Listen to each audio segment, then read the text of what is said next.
Bonjour, je suis Olivier Clémence et tu écoutes Réussir mon e-commerce. Réussir mon e-commerce, c'est un podcast qui a pour mission d'aider les nouveaux e-commerçants et ceux qui sont déjà lancés à créer une entreprise rentable et bienveillante. Parce que je suis convaincu que ce sont les entreprises, quelle que soit leur taille, qui ont le pouvoir d'améliorer le monde dans lequel nous vivons. Dans ce podcast, je te partage des conseils, des astuces, des idées et des retours d'expérience pour t'aider à développer ton entreprise de manière respectueuse et élégante. Allez, c'est parti pour un nouvel épisode. Salut, j'espère que tu vas bien. Aujourd'hui, on fait un épisode pour t'expliquer pourquoi et comment optimiser le moteur de recherche de ta boutique, le moteur de recherche interne de ta boutique. Moi, je te parle très souvent des moteurs de recherche, mais je te parle plutôt de Google et des autres moteurs de recherche qui vont t'amener du trafic sur ton site. Là, aujourd'hui, on va parler du moteur de recherche interne de ta boutique, celui que les utilisateurs qui sont déjà sur ton site vont utiliser pour rechercher tes produits. Et pour discuter de ça, j'ai invité Julia Vialenc. Julia, c'est celle qui gère le pôle Customer Success chez DoFinder. DoFinder, c'est une entreprise qui propose un moteur de recherche intelligent. Et Julia, c'est clairement la bonne personne pour discuter de comment on optimise son moteur de recherche, pourquoi c'est important d'optimiser son moteur de recherche, parce que Julia, elle passe son temps à discuter avec des e-commerçants, elle discute avec énormément d'e-commerçants et elle discute évidemment, elle a une très bonne vision finalement du e-commerce, mais plus particulièrement de la recherche parce que c'est ce qu'elle fait tous les jours, discuter avec des e-commerçants et leur faire comprendre, leur expliquer ce qu'ils peuvent faire avec leur moteur de recherche, leur montrer ce qui ne fonctionne pas, leur montrer comment on fait pour faire fonctionner les choses, etc. Donc, Julia, elle a vraiment une excellente expertise dans ce domaine-là. Donc, je voulais la faire intervenir pour discuter avec toi de ça. Il faut savoir que DoFinder, c'est une entreprise qui actuellement a à peu près 100 collaborateurs, mais qui est en très très grande expansion parce qu'ils prévoient d'ici la fin de l'année d'atteindre les 200 collaborateurs. Donc, ils ont une très grosse croissance. Et c'est une entreprise qui existe depuis 2011 et ils ont à peu près 8000 clients actifs dans le monde et plus de 1000 clients actifs en France. Et ils ont toutes les tailles d'e-commerçants qui utilisent leurs produits, mais ils ont aussi des très grosses marques que tu vas connaître, par exemple Euromaster, tu vas peut-être connaître aussi Obad, le manège à bijoux, le site de bijoux de Leclerc, Géant Casino. Voilà, ils ont des très grosses marques qui utilisent leur système. Et ils ont aussi des plus petits e-commerçants qui utilisent leur système parce qu'ils s'adressent finalement à tout type d'e-commerçants. Qu'est-ce que tu vas apprendre dans cet épisode avec les échanges que j'ai eus avec Julia ? Eh bien, déjà, tu vas apprendre comment le moteur de recherche actuel que tu as sur ton site e-commerce fait sans doute fuir tes clients et il n'en fait pas fuir que quelques-uns, il en fait fuir environ entre 15 et 20%. Ça veut dire que tu as 15 à 20% des gens qui utilisent ton moteur de recherche qui vont fuir ton site parce que ton moteur de recherche n'est pas efficace. Donc tu commences à voir, à mon avis, dès maintenant, pourquoi c'est important d'optimiser ton moteur de recherche. Tu vas voir aussi pourquoi c'est important d'avoir un bon moteur de recherche parce que finalement, ça va booster la satisfaction client. Donc tu sais combien la satisfaction client est importante pour tes ventes. Ça va augmenter tes ventes. Et tu vas aussi voir que les clients qui font des recherches sont des clients qui sont beaucoup plus susceptibles d'acheter que les clients qui utilisent ta navigation classique. Julia va aussi t'expliquer quels sont les problèmes des moteurs de recherche que tu peux avoir par défaut sur ton système. Si tu utilises PrestaShop, si tu utilises Shopify, ils ont tous à peu près les mêmes problèmes parce que ce sont des moteurs vraiment basiques. Et elle va aussi t'expliquer ce que doit faire un bon moteur de recherche, ce qu'elle appelle un moteur de recherche intelligent. Tu vas voir quelles sont les fonctionnalités dont tu vas avoir besoin, ce que tu peux faire avec et comment l'utiliser pour finalement maximiser tes ventes et surtout augmenter la satisfaction de tes clients. Allez, c'est parti, voici ma discussion avec Julia. Salut Julia, écoute, on va parler un peu de moteur de recherche. Est-ce que tu es prête pour parler de tout ça ? Dis-moi, est-ce que tu es chaude pour faire un super podcast aujourd'hui ? À fond, c'est parti, on y va. Allez, c'est parti. Est-ce que tu peux nous parler un peu de toi ? C'est quoi ton rôle dans DoFinder et depuis quand tu es là, etc. Ok, moi je suis rentrée à chez DoFinder il y a presque 8 ans maintenant, en 2014. Donc c'est vrai que le e-commerce ça avait un peu un autre visage, mais c'est vrai que ça commençait à grossir pas mal. Et je suis rentrée en tant que commerciale et pour développer le marché français de l'entreprise DoFinder. Donc c'était un gros challenge parce que l'entreprise était petite et le marché était immense et les besoins étaient immenses. Donc gros challenge Et donc, ça fait 8 ans que je suis dans l'entreprise et bien sûr, mes rôles ont changé pendant ces périodes. Donc, j'ai toujours été commerciale, mais j'ai accompagné aussi la croissance de l'entreprise et au niveau du marketing, j'ai aidé. Et puis maintenant, j'accompagne beaucoup les clients présents au sein de la société pour les accompagner dans tous leurs besoins. Donc, tant pour DoFinder que des fois pour d'autres questions. Et puis, pour leur montrer toujours l'intérêt qu'a notre solution pour leur e-commerce. Donc, voilà. En gros, tu chouchoutes un peu les clients de DoFinder. Je chouchoute un peu les clients. C'est nouveau dans l'entreprise. On développe un département vraiment spécialisé pour ça. Et donc de Customer Success. Okay. Et il y a vraiment, on s'investit beaucoup dedans dernièrement pour tous les pays parce que c'est vrai que DoFinder est une société qui s'est développée principalement en Europe, en France, en Espagne, en Italie et en Angleterre. Et sur ces marchés, on est très présent et on a besoin de s'occuper de ses clients. Et donc voilà, c'est ce que je m'occupe beaucoup de ça en ce moment. Ok, super. Donc du coup, on est là aujourd'hui, c'est pour expliquer un petit peu pourquoi c'est important de s'attarder sur son moteur de recherche quand on est un e-commerçant. Quand je parle de moteur de recherche, je parle pas de Google, etc. Je parle bien du moteur de recherche interne de sa propre boutique e-commerce. Est-ce que tu peux nous partager un peu ton expérience là-dessus, si tu as des chiffres ou des choses comme ça que tu peux nous partager sur pourquoi il faut s'attarder sur son moteur de recherche? Alors, en fait, quand je parle avec les e-commerçants, et ça fait donc des années que je parle avec les e-commerçants, quand on a un e-commerce, on a des tonnes de choses à faire pour que ça fonctionne. Donc on va utiliser pas mal de choses pour que son e-commerce fonctionne. La barre de recherche, elle est souvent par défaut, elle est là, et on l'oublie facilement et on pense que vu qu'elle est là, il n'y a pas besoin de s'y attarder plus que ça.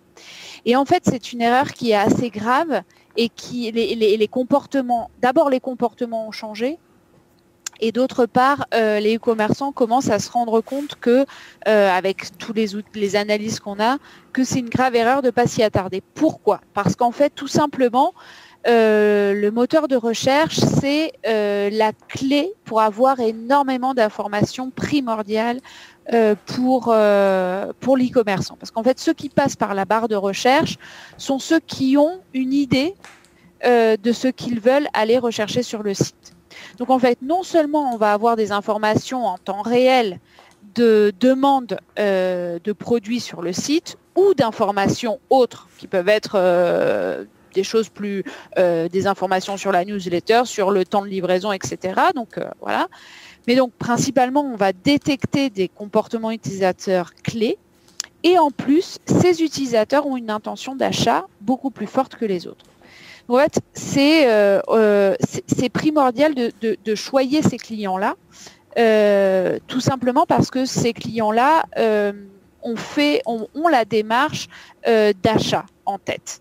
C'est pas celui qui flâne et qui rentre dans un magasin, c'est vraiment celui qui est décidé et qui a une idée vraiment très précise de ce qu'il veut. Il rentre dans un magasin avec une liste d'achats et donc voilà. Donc en fait, tous les chiffres qu'on a sont de manière générale, que ceux qui passent par la barre de recherche convertissent 2 à 4 fois plus que les autres. Et en plus, si l'e-commerçant a un moteur de recherche amélioré de type DoFinder, il va avoir un panier moyen plus élevé. Donc ça, c'est déjà des choses très importantes. Autre chose, ne pas faire fuir ses clients importants. Donc, comment on ne le fait pas fuir ? En ayant un temps de réponse rapide, en étant tolérant aux fautes d'orthographe, aux fautes de frappe. C'est-à-dire qu'en fait, c'est vraiment le moteur de recherche, c'est la réponse à tout pour le client. Et donc voilà. Donc c'est pour ça que c'est très important d'avoir un moteur de recherche optimisé. Et en tout cas, et une chose aussi très importante, si le client ne retrouve pas un produit sur le site, il va quitter votre site très rapidement. Donc vous allez le perdre. Et ça, on sait que c'est une donnée hyper importante, mais une recherche standard va faire fuir entre 15 et 20% des utilisateurs parce qu'ils ont fait une faute d'orthographe, parce qu'ils n'ont pas retrouvé la bonne marque, etc. Et 15 ou 20%, c'est énorme parce que ce sont des clients qui avaient une intention d'achat derrière. Ok, alors je prends toujours des notes quand je fais une interview parce qu'il y a certaines choses sur lesquelles je vais appuyer que je trouve super intéressantes. Bon, déjà, tu as commencé par le fait que un e-commerçant a des tonnes de choses à faire. Je pense que les auditeurs vont être complètement d'accord avec ça. Ils savent plus où donner de la tête, ça, etc. Ouais. Et du coup, en effet, la priorisation des actions, elle est importante. Souvent, quand on a tendance à rajouter des choses, parfois en supprimer parce qu'on voit que ça bug, mais optimiser certaines choses, on a un peu tendance à oublier de le faire parce que on l'a, ça marche et puis c'est bon, quoi. Mais on se pose pas trop la question si ça marche suffisamment bien, et c'est souvent le cas du moteur de recherche parce qu'on va l'avoir par défaut, comme tu dis, avec notre solution, mais la solution par défaut, elle est peut-être pas suffisamment adaptée. Et d'ailleurs, c'est pas une incompréhension, mais le fait de pas savoir qu'il faut optimiser son moteur de recherche, j'ai été assez étonné finalement parce que moi le premier, en fait, c'est pas quelque chose sur lequel je m'attardais le plus. Pourtant je suis tout le temps en train de traiter avec les e-commerçants, etc. Mais c'est pas quelque chose qui ressortait, pas quelque chose sur lequel moi je m'attardais énormément. Et j'ai discuté avec des agences et elles non plus n'en parlent pas à leurs clients. Donc c'est vraiment quelque chose qui semble être un peu oublié. Alors c'est quelque chose qui est oublié et pourtant, juste une chose, je rebondis, c'est quelque chose qui est oublié et pourtant les grands acteurs du e-commerce, c'est ça, c'est ce que j'allais dire. Amazon, Cdiscount, les grands modèles d'e-commerce marketplace, la seule chose qu'ils mettent en avant, c'est le moteur de recherche. Oui, donc, c'est ça. Je pense qu'il y a un stade où à un moment donné, quand on... Il y a un certain stade où tu vois les gros sites, en effet, eux par contre, ils ont vraiment bossé leur moteur de recherche. Mais tous les autres qui sont plus petits, mais ça reste quand même, ça peut être encore quand même des gros e-commerçants, mais plus petits que les gros acteurs, tu vois qu'il y a un certain oubli ici, alors que pourtant ils ont tout autant à y gagner que les gros sites. Et donc on sent qu'il y a vraiment ce côté un peu partie un peu obscure ou un peu oublié qui fait que personne n'en parle et qu'on oublie en fait d'aller travailler ça en fait. Et moi, je crois que pour tous les e-commerçants qu'on a en France, c'est pas être prétentieux que de vouloir avoir un moteur de recherche à l'égal d'Amazon, entre guillemets à l'égal d'Amazon, mais en tout cas qui va être ultra performant. C'est pas être prétentieux, c'est justement comprendre l'importance et les enjeux qui se cachent derrière. Moi, j'avais écouté une interview au moment de Noël sur Cdiscount, je crois que c'était Cdiscount, c'était il y a 3 ou 4 ans. Hein. Alors, excusez-moi pour la non-exactitude, mais en fait, ils avaient dit que, dans cette interview, ils avaient dit que eux, ils se préparaient au mois de septembre-octobre pour analyser ce que les clients recherchaient pour préparer la saison de Noël. Mais ça... évidemment que c'était entre guillemets des précurseurs. Je me souviens plus quand c'était, mais nous on était déjà présents sur le marché. D'autres on était déjà présents sur le marché pour améliorer la barre de recherche. Et oui, vous avez des données statistiques essentielles. Renforcez vos stocks au moment de Noël parce que vous allez voir que vous avez des données qui sont hyper importantes. Et donc si vous avez des outils d'analyse d'une année sur l'autre, etc., vous pouvez prendre une longueur d'avance sur vos concurrents tout simplement. Et ça, vous pouvez le faire avec une solution entre guillemets facile à installer et ouverte à tout le monde. Donc ne vous en privez pas, au contraire. Et j'aime bien l'exemple d'Amazon parce que oui, en effet, Amazon sont très gros et on peut se dire on peut pas aller les copier. Le fait est que Amazon a plutôt tendance en plus à installer les standards. Et donc, si on est habitué à avoir une recherche extrêmement efficace sur Amazon, sur le site auquel on va quand même très souvent, la plupart des gens ont quand même le réflexe aussi d'aller sur Amazon. Quand on va sur un autre site et qu'on a une recherche qui est beaucoup moins efficace, on est perturbé et on trouve pas ça agréable, etc. Parce que notre standard, c'est devenu l'efficacité d'Amazon. Donc il faut essayer de se rapprocher le plus possible avec les moyens qu'on a. Avec les moyens qu'on a, etc. Oui. Mais ouais, voilà, faut être conscient que souvent j'entends ça, c'est que oui, mais Amazon, ils ont des gros moyens, Peut-être qu'ils ont des gros moyens, mais en tout cas, le client, lui, ça devient son standard. Il se pose pas la question de s'ils ont des moyens et vous en avez pas, en fait. Donc il faut être conscient de ça et essayer de se rapprocher, pas copier tout ce que fait Amazon, mais du moins de comprendre que Amazon pose les standards et qu'il faut essayer de s'en rapprocher. Je me suis aussi noté une chose, c'est que tu dis, voilà, il y a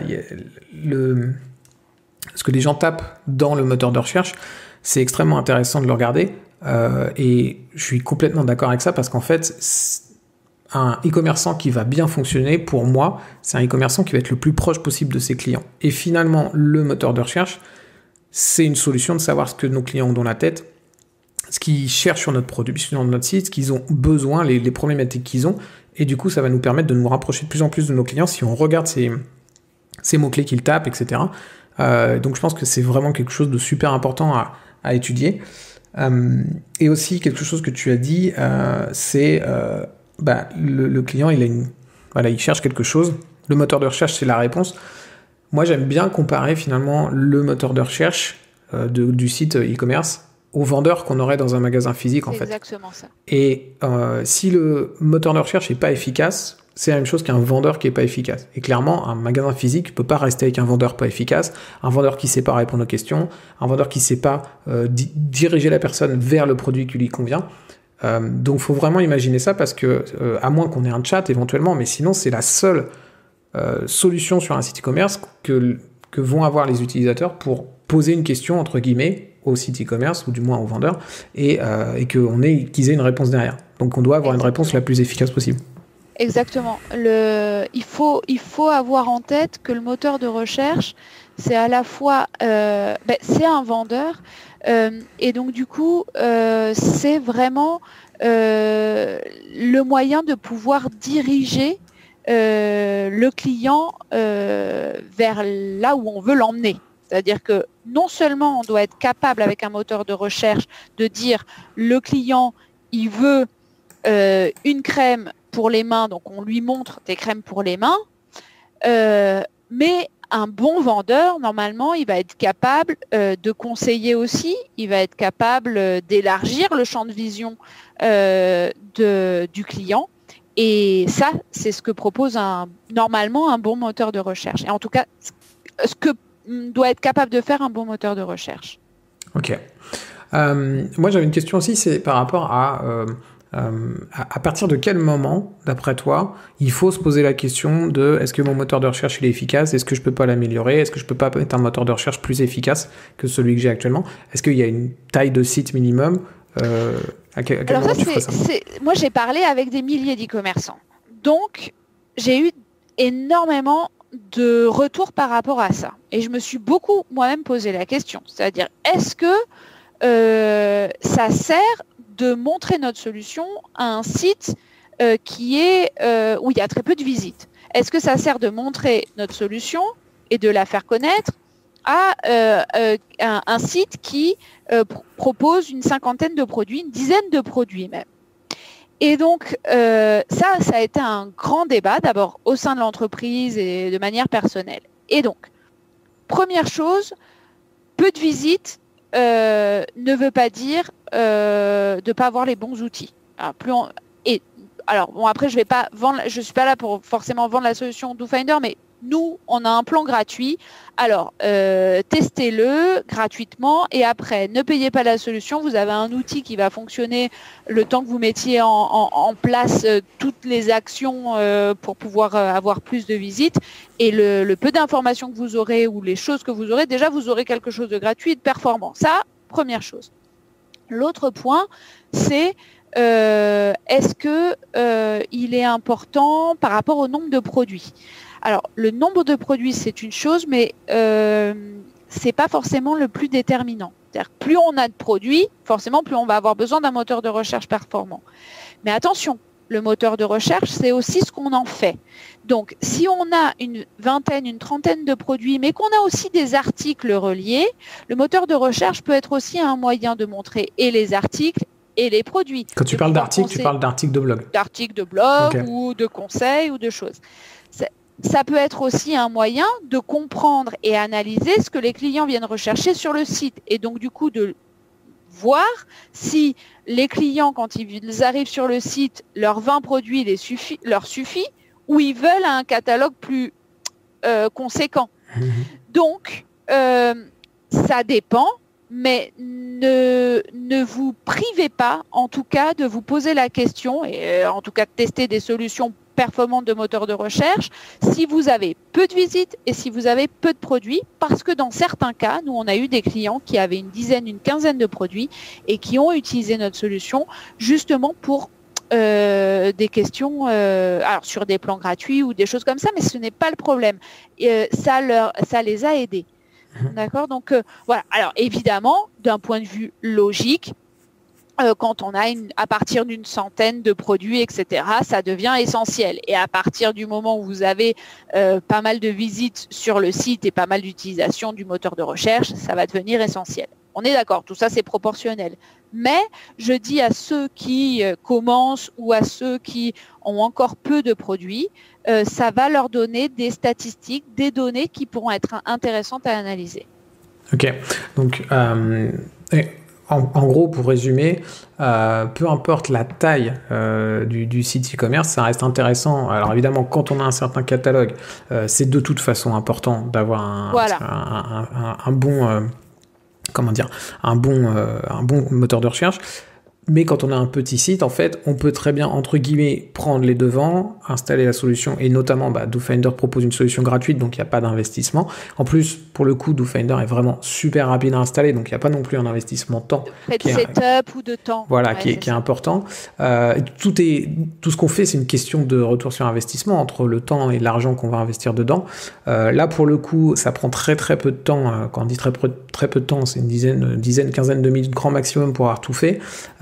Et puis il y a le plan gratuit derrière, donc en effet ça vaut le coup de tester en fait tout simplement et de voir les résultats, quoi.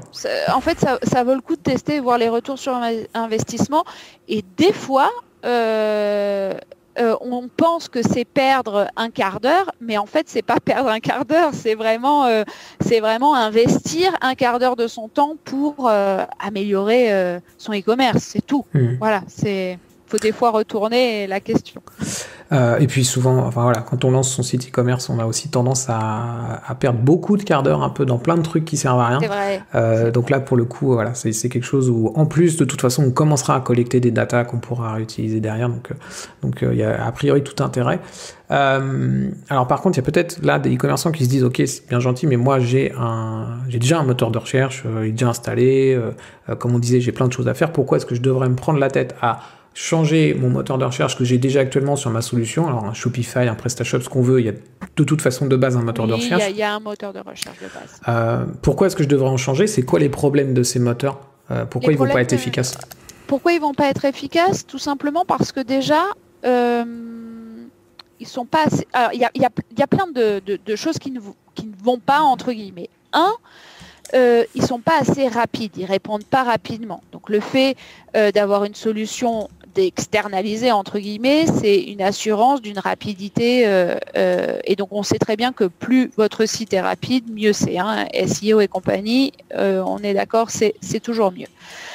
Deuxième chose, l'autocomplétion. L'autocomplétion, c'est le fait que dès qu'on commence à écrire, on a une liste de produits qui apparaissent. Ça, pour l'expérience utilisateur, c'est clé, c'est hyper important.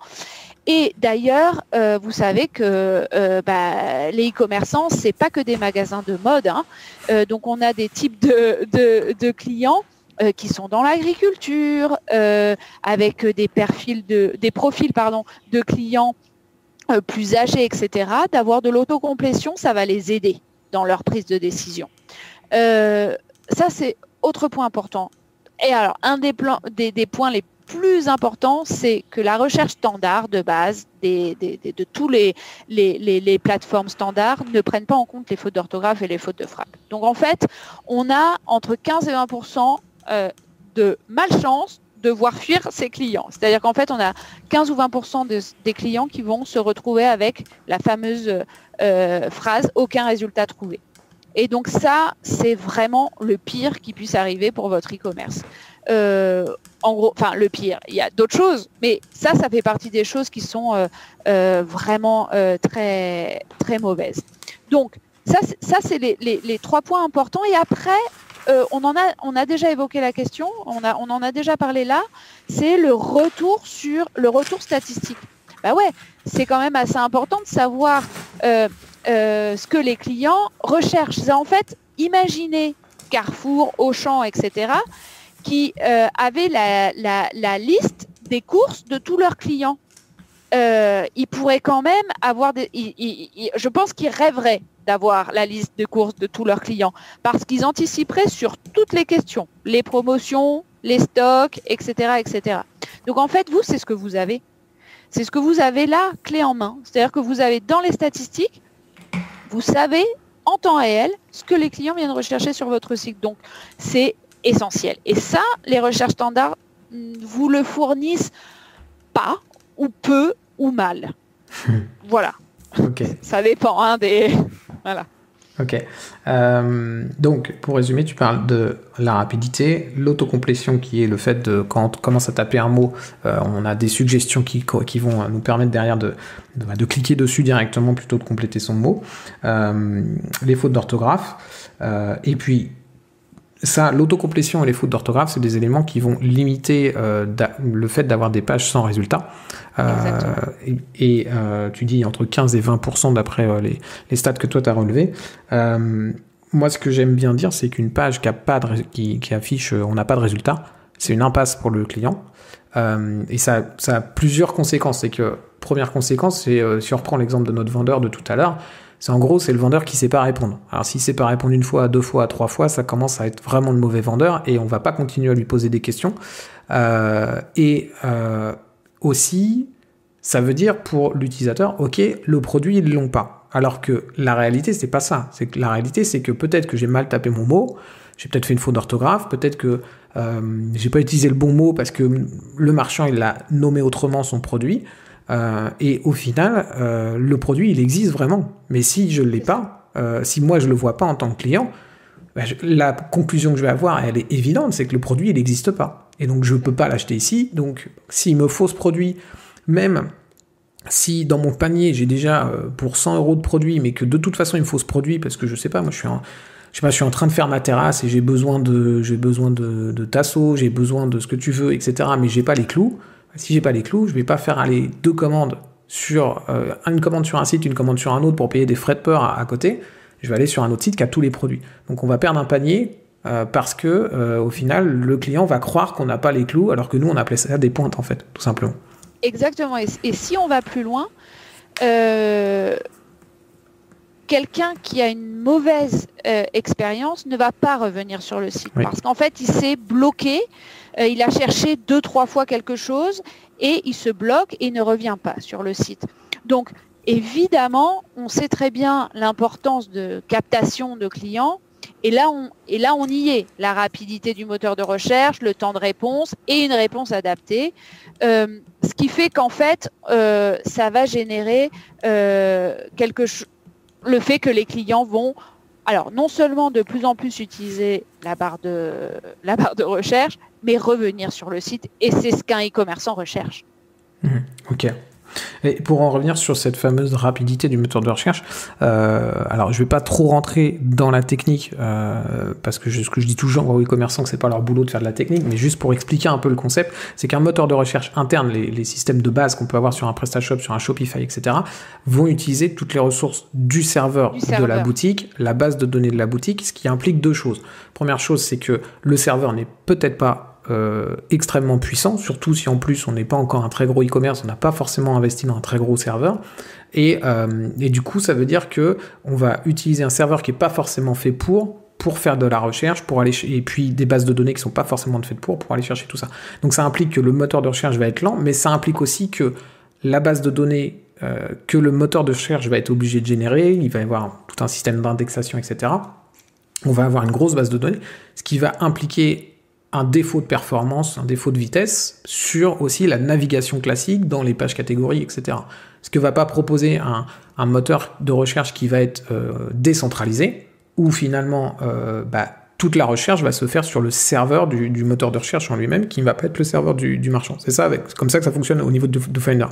Exactement. Ok. Ok, ça marche. Ok. Est-ce que, du coup, voilà, DoFinder, rapidement, par rapport au problème que tu as cité, comment on va régler ces problèmes-là avec DoFinder, les problèmes d'orthographe, les problèmes de peut-être des synonymes, tout ça, comment on gère ça? Comment on gère ça? Alors en fait, la solution là, elle est fournie avec une partie qui est, on va dire, clé en main. C'est-à-dire que nous, on va vous donner une solution qui va s'installer très simplement, très rapidement, où on vous donne avec notre solution, notre algorithme de recherche, ça va prendre l'expérience utilisateur et c'est tolérant aux fautes d'orthographe et aux fautes de frappe. Ça, c'est la première chose. Et la deuxième chose, évidemment, on est donc en mode SaaS et donc dans notre back-office, vous aurez accès à des fonctionnalités et des outils. Donc des outils statistiques, ça on en a parlé plusieurs fois, et ensuite des outils, on peut dire de merchandising, où vous pourrez gérer des synonymes, vous pourrez créer des règles de ranking, vous pourrez personnaliser des résultats de recherche, vous pourrez faire apparaître des bannières dans la recherche, pour mettre en avant des nouvelles collections, les soldes, etc. Donc en fait, vous aurez énormément d'outils que vous pourrez utiliser ou pas. En fait, ça dépend du type d'e-commerçant. Évidemment, l'e-commerçant qui commence n'aura peut-être pas besoin de ça tout de suite. Il ne paiera pas ces fonctionnalités-là. Il paiera la solution clé en main. Mais d'autres qui ont besoin de créer des règles un peu plus poussées, etc., ça, c'est inclus avec la solution. Et donc, il y a vraiment pas mal d'outils qui sont inclus dedans. Ok. Alors, en gros, si j'installe DoFinder en automatique sans que je fasse rien, j'ai déjà la prise en compte des fautes d'orthographe, c'est ça? La prise en compte de l'autocomplétion? De l'autocomplétion, les fautes d'orthographe, la recherche par filtre, on n'en a pas parlé, mais c'est vrai que c'est quelque chose qui est intéressant aussi.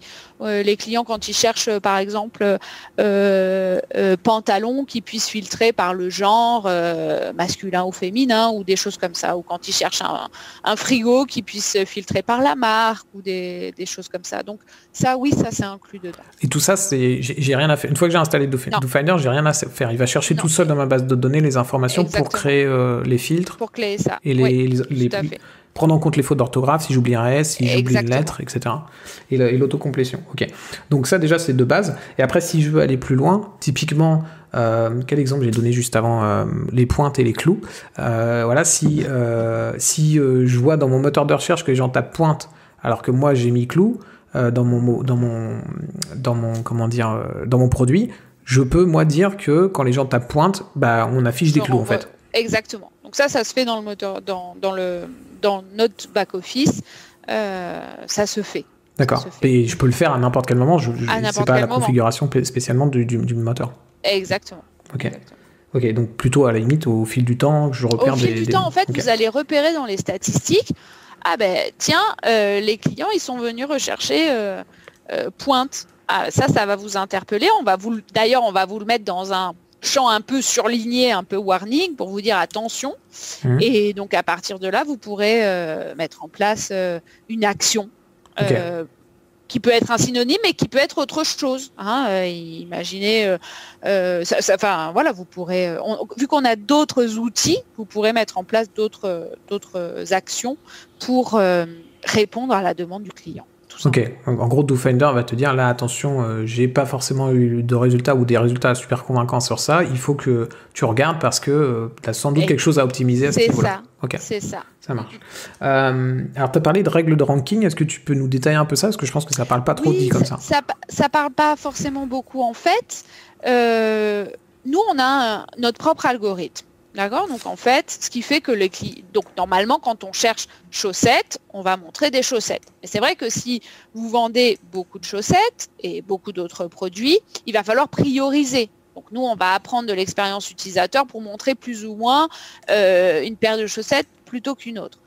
Donc ça, c'est inclus avec la solution et vous n'avez entre guillemets rien à faire. Mais par contre, on a des e-commerçants qui veulent, par exemple, donner plus de poids à leurs produits les plus nouveaux, à leurs produits les plus vendus, à leurs produits avec des avis clients, avec des meilleures notes d'avis clients, etc. Toutes ces données-là, si vous nous les communiquez, on va être capable de pouvoir prioriser et donc faire un petit peu aller dans le sens qui vous intéresse, vous, en tant qu'e-commerçant. D'accord. Donc en fait, tu peux quand je tape un mot-clé, tu peux influencer l'ordre des produits qui vont s'afficher par rapport à mon mot-clé que j'ai tapé. Typiquement, ça va sans doute permettre, tu me corriges si je me trompe, mais de résoudre un problème qui, moi, m'insupporte quand je vais sur un site e-commerce, c'est je tape un mot-clé. Et alors, qu'est-ce que je vais taper comme mot-clé ? Je sais pas, je vais taper VTT parce que je vais acheter un VTT par exemple. Et en fait, je vais avoir tous les accessoires VTT qui sortent. Et puis les VTT, les vélos en entier, ils vont sortir au bout de la 3e page de résultats. Exactement.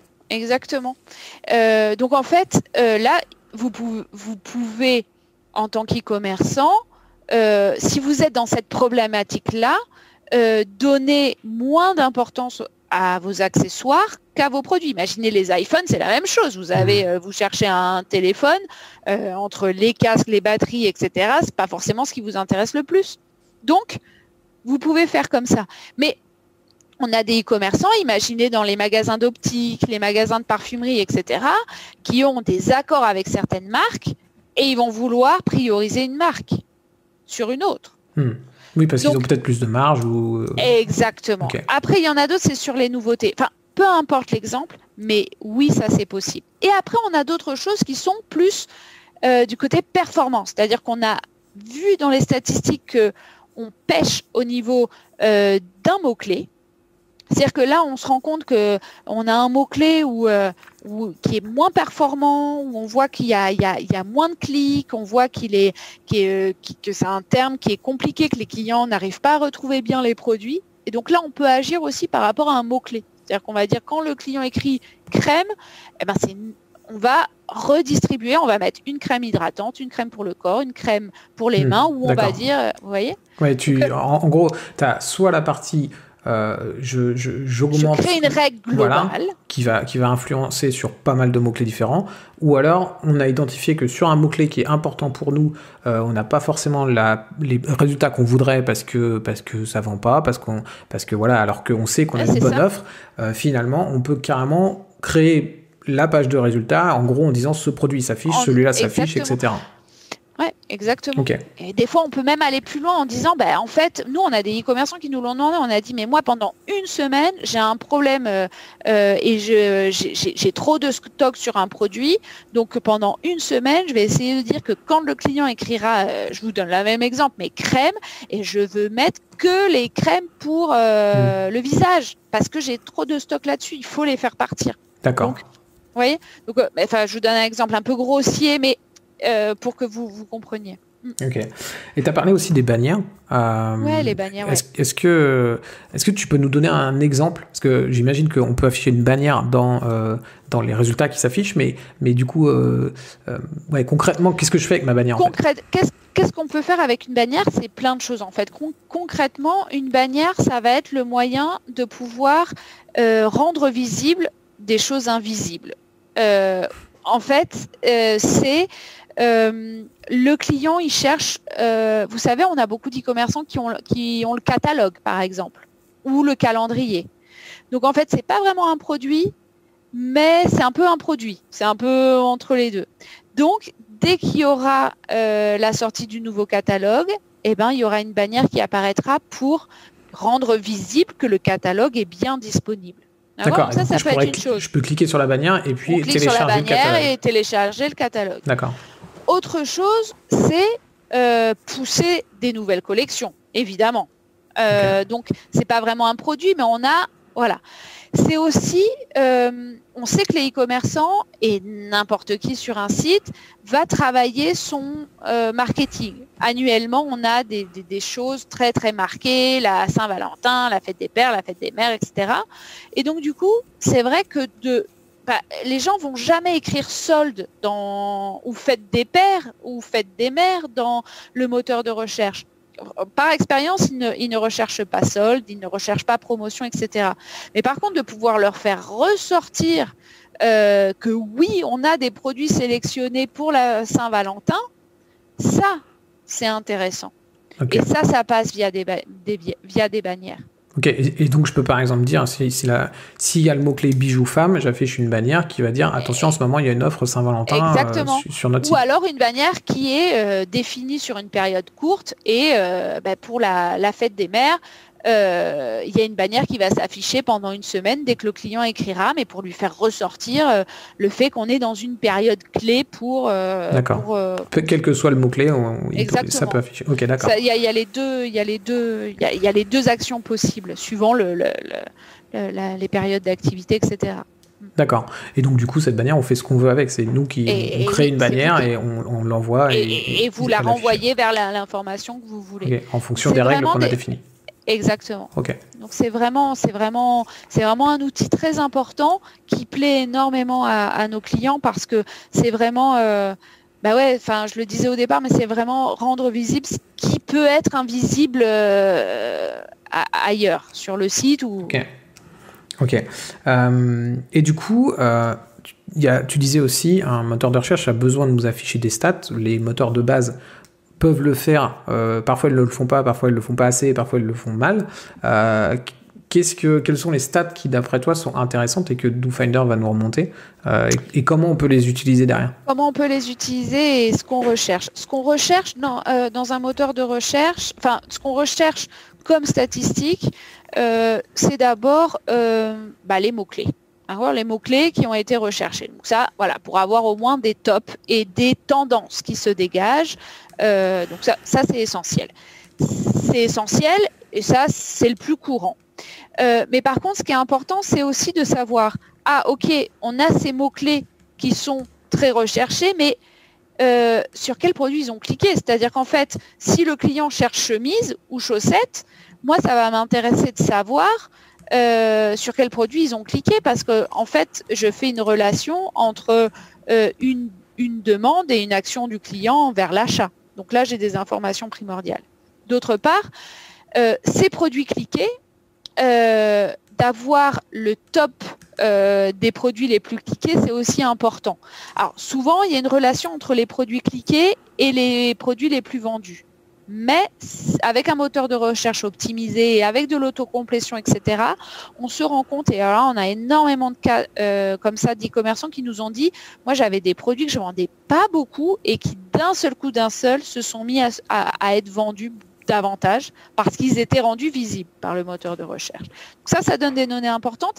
Et après, là, c'est toujours important, on est toujours dans un système concurrentiel au final. Donc, de savoir quels sont les mots-clés qui ont été utilisés pour arriver à cliquer sur un produit, c'est essentiel d'un point de vue SEO et AdWords. Donc là, vous pouvez avoir des fois des informations du comportement et rectifier vos fiches produits, les titres, les mots qui sont inclus dedans et travailler aux AdWords avec et des fois avoir une longueur d'avance sur des concurrents. Ok. Et alors après, vous pourrez aussi vraiment vérifier quels sont des produits que vous n'avez pas et donc ça c'est essentiel aussi, c'est-à-dire des marques que vous n'avez pas qui viennent d'être cherchées, des produits que vous aviez avant que vous n'avez plus et qui continuent à être recherchés. Toutes ces choses-là, donc ce sont les opportunités. Ça, c'est essentiel de les avoir parce que ça va vous permettre de pouvoir penser votre catalogue produit en conséquence. Ok. Alors évidemment, les top mots-clés, c'est les mots-clés qui sont les plus tapés. Donc évidemment, oui. C'est intéressant. C'est forcément une donnée qu'on va aller voir en priorité. Pour justement voir un petit peu ces mots-clés-là, ce qu'on peut faire avec, est-ce qu'on répond bien derrière. Et après, tu disais, on peut avoir le rapport entre le nombre de fois qu'un mot-clé a été recherché et le nombre de clics que ça génère derrière.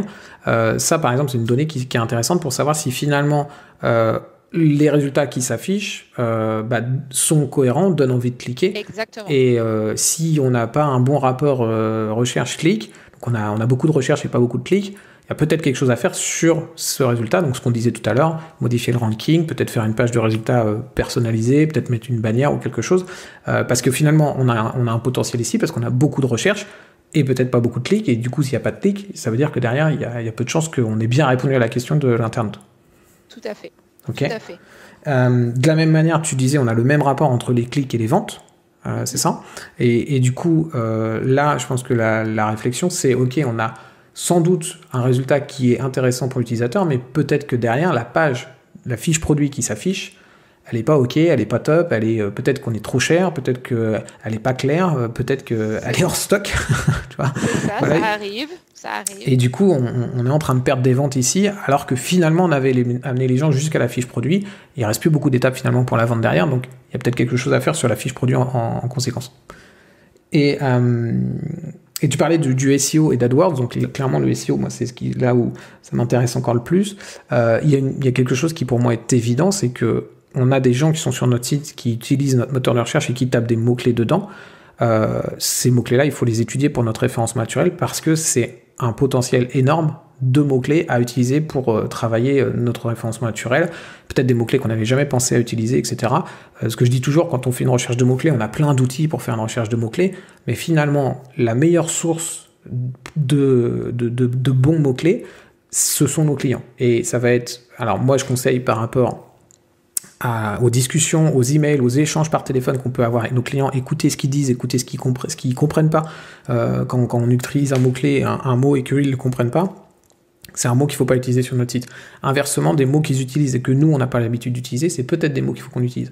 Mais là, du coup, on a carrément directement la donnée, avec carrément le nombre de fois que c'est tapé.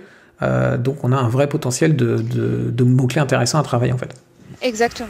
Exactement. Et moi je suis pas une experte SEO, je le suis pas du tout. Mais par contre, je sais que les informations qu'on a et qui se dégagent sont essentielles pour ça, et que tout simplement parce que on a l'information en direct du client et on a le détail précis de s'il a préféré taper une référence, le début d'une référence, un mot qui contient un mot-clé associé à la marque. Enfin, en tout cas, on a des données assez précises et là aussi, souvent, on croit que les clients qui passent par la barre de recherche vont chercher, on s'imagine, quand on n'a pas les données, que les clients vont chercher, par exemple, robe noire taille S. Ouais, mais pas du tout. Les gens vont chercher la plupart du temps robe ou robe et la marque. Vous voyez, mais ce n'est absolument pas les couleurs ou les variants, en fait, ne sont pas du tout recherchés par les clients. Et donc ça, ces choses-là sont aussi importantes parce qu'on a beaucoup d'idées préconçues et après, vous aurez la vérification en direct. Ouais, c'est le moteur de recherche, lui, il va être totalement objectif, alors que nous, on va pas l'être du tout. J'ai une anecdote là-dessus. En fait, j'ai travaillé avec un e-commerçant dans le bricolage, un gros e-commerçant dans le bricolage, qui fait donc partie du top 3 des e-commerçants dans le bricolage. Au niveau du référencement naturel, on a travaillé ensemble. Et une des premières choses qu'on a fait, c'est qu'ils ont ressorti toutes les données de leur moteur de recherche interne pour aller chercher des mots-clés. Et on a vu qu'il y avait un énorme potentiel en référencement naturel sur tout ce qui était vente privée et la marque. Parce qu'ils font des ventes privées. Et en fait, ils avaient pratiquement toute leur marque avait un très gros potentiel un très gros volume de recherche sur le mot-clé vente privée et la marque, ou la marque et vente privée. Et du coup, ils ont pu créer des pages qui correspondent, etc. Et du coup, voilà, c'était un travail qui n'était pas ultra compliqué pour eux parce que voilà, ils avaient déjà les produits, il fallait juste mettre les produits dans la bonne page et optimiser sur le mot-clé vente privée. Mais c'est quelque chose qu'en fait, ils n'étaient pas forcément allés chercher eux-mêmes parce qu'ils essayaient de se positionner sur la marque en elle-même, sur le nom du produit en lui-même. Mais finalement, il y avait un gros potentiel derrière. Et ça, on a eu la réponse directement dans les stats du moteur de recherche. Alors moi, j'ai une autre anecdote qui est un peu différente, mais c'est un magasin de lingerie qui est assez connu, de lingerie féminine. Et donc, en fait, ils vendent de la lingerie féminine et ils se sont rendus compte, quand ils ont mis DoFinder il y a des années, dans les statistiques, qu'un des mots-clés les plus recherchés était body. Donc, il était en 2e position. Alors, attention, ils vendaient des bodys, mais ils n'avaient qu'un modèle. Okay. Et donc là, ils se sont posé la question, ils se sont dit, ça, on va le passer en interne à ceux qui s'occupent des produits, en fait, de la création des produits. Ils ont développé plusieurs autres modèles dans l'année et ils ont vu leur vente exploser. Et on parle de marques ultra connues, ultra tendance sur le marché français. Ça, c'est génial. Enfin, je veux dire, mais c'est ce que je souhaite à tous les e-commerçants, qu'ils arrivent à localiser des choses pour croître. Et voilà. Ça, okay. Ouais, c'est dans les statistiques. C'est du pain béni parce qu'en plus, il n'y a pas le risque.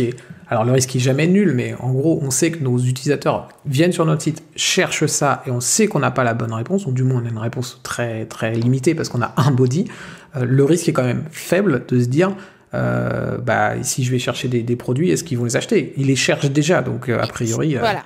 Le risque donc, est a priori, ouais, exactement.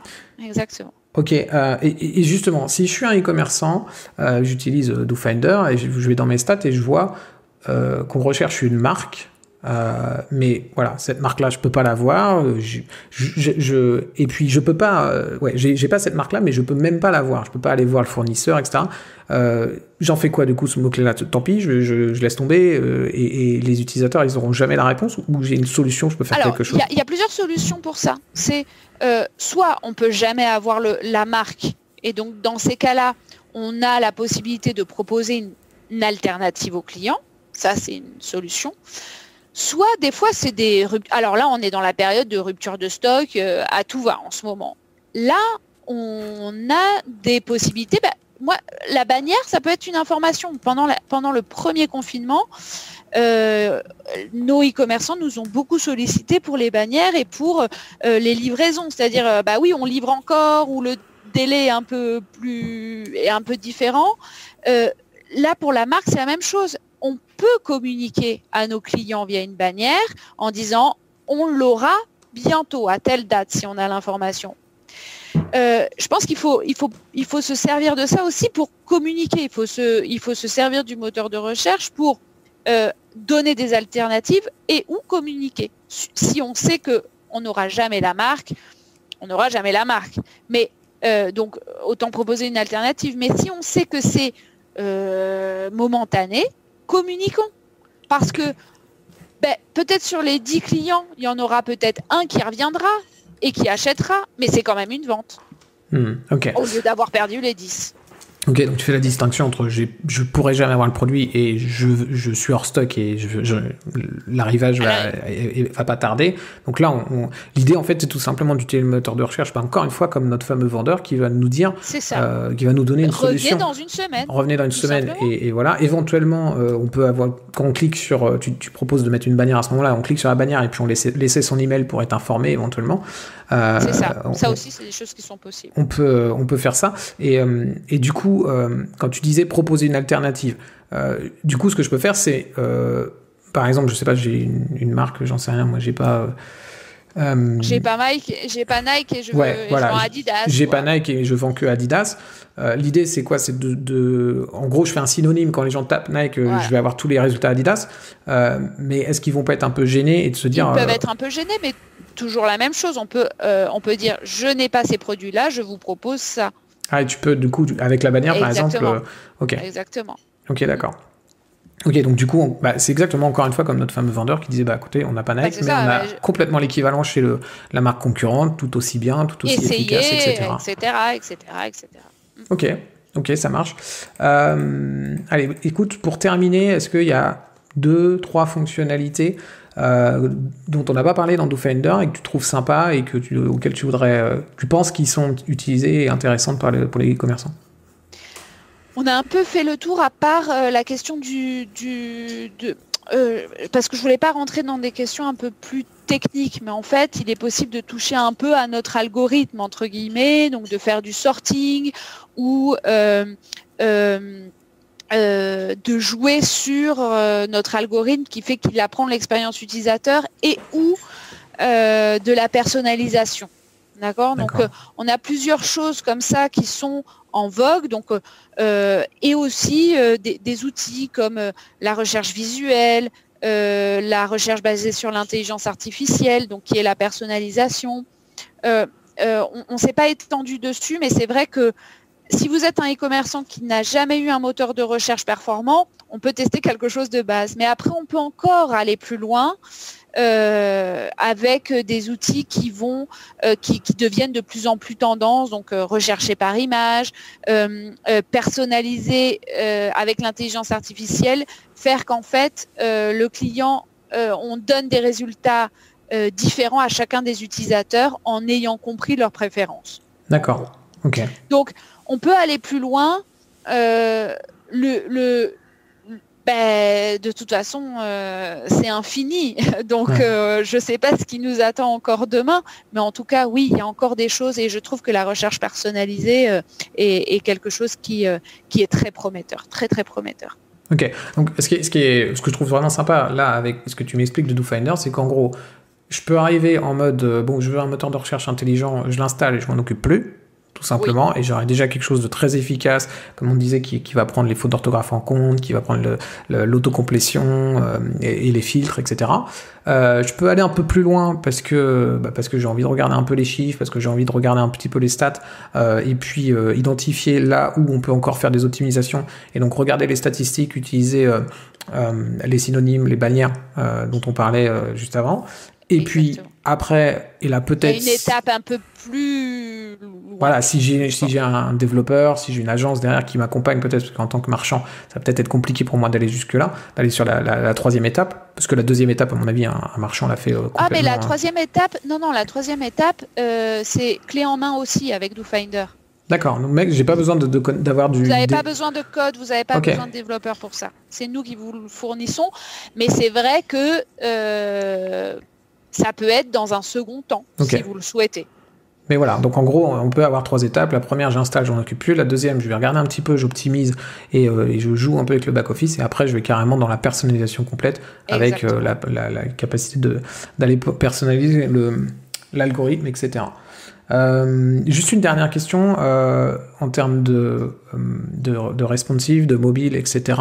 DoFinder gère tout ça aussi. Totalement. Oui, complètement.